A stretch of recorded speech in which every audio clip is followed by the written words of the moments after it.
Pessoal, esse aqui é o curso Cultura Bíblica, Usos e Costumes dos Tempos de Nosso Senhor Jesus Cristo. Então, se você quiser acompanhar esse curso, você vai acompanhar no nosso canal no YouTube, que é Cultura Bíblica de Israel, o nome do canal, tá bom? E nessa primeira aula a gente vai falar sobre a moradia, como é que era as moradias naquelas épocas, né? Os judeus do primeiro século da nossa era, eles levavam uma vida tranquila, com muito aconchego familiar. O pão ele era assado em fornos de barro, os tios tocavam seus instrumentos na área, e à noite as casas eram iluminadas pela luz das lamparinas de azeite, né? As casas eram de forma e tamanhos variados, pois a diferença entre ricos e pobres era bem sensível. Não havia um modelo, né? Não havia um modelo que se pudesse apontar como sendo de uma casa típica da Palestina, mas os cidadãos de posse medianas tinham algumas características em comum. Na maioria dos casos, as estruturas deles eram bem simples e bem pequenas. A maior parte da atividade diária dos israelitas era feita ao ar livre, então a casa servia apenas como um abrigo, um local para fazer as refeições e também para dormir. No tempo de Nosso Senhor Jesus Cristo, as casas comuns eram constituídas de apenas um cômodo, com pouco mobílio, né, e quase nenhum adorno. Muitas delas mediam 3,5 metros, tinham somente duas ou uma janela, e o assoalho era de terra batida. Todas as moradias, até mesmo dos mais pobres, tinham uma escada externa que dava acesso ao telhado, que era plano. Grande parte das reuniões da família e atividades sociais eram realizadas no telhado ou no quintal.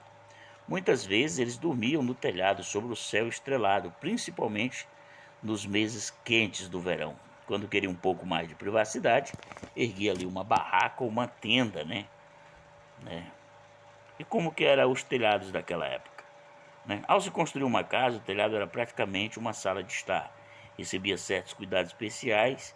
Ele era armado com pesadas vigas de madeira, sobre as quais se colocavam varetas, sendo tudo encoberto com uma massa de barro, a qual se misturava para a picada. A fumaça dos fogões era escoada pelas janelas. As famílias mais ricas, ao construir uma casa, assentavam ladrilhos, no entanto, para aumentar a resistência. Naquele tempo era muito raro haver construções, né, de dois pavimentos, embora fosse bastante comum pequenos cômodos no telhado, desde varandinhas até quarto para hóspede.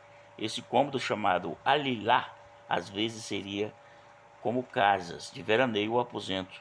Em Mateus 6,6, ali Jesus diz aos seus discípulos que ao orar eles deveriam ir para um quarto, em vez de exibir a sua religiosidade em público.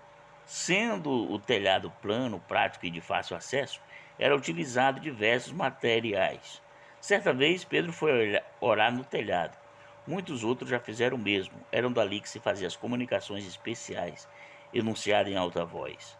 Era tão comum que haver atividades no telhado que a lei mosaica dispunha que se construísse parapeitos, que geralmente era grades de madeira. Foi num desses aposentos que ele se reuniu com seus discípulos para celebrar a ceia. Nesse caso, um cenáculo mobiliado. Esses quartinhos tinham ainda outras utilizações. Por acaso da festa das cabanas, fazia-se ali uma cabana rústica como parte das comemorações dela. Em alguns lugares, as casas eram ligadas umas às outras, como as casas de parede meia, e os telhados, unidos um com os outros, formavam uma verdadeira passarela. Os rabinos chamavam isso de rua de telhados, e muitas vezes o povo utilizava mesmo como uma via de trânsito. Jesus disse que quem estiver no telhado, no dia do juízo, não deveria descer para pegar nada em casa. Provavelmente estava querendo ensinar que não se deve perder tempo em descer para pegar os pertences. Embora o conhecimento da técnica seja tão antigo quanto a fundação das antigas cidades, só na época de Jesus Cristo é que estava sendo tomadas providências para instalar vasos sanitários. Os romanos, de modo geral, tinham banheiros com água encanada. Em alguns lugares, a partir de uma certa época, já se faziam fossas de esgoto encanado ou valas de areia. Naquele tempo também já se utilizava canos de cerâmica, semelhante às nossas manilhas. No primeiro século, as pessoas mais ricas faziam banheiros completos em casa.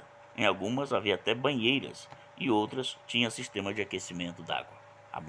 Na segunda aula veremos sobre como era feito a porta, o assoalho, as janelas, a iluminação, as paredes, o mobiliário, os quintais, a hospitalidade, os lugares, as vidas em barracas, as barracas primitivas, a peregrinação no deserto e os fabricantes de tenda. Na próxima aula.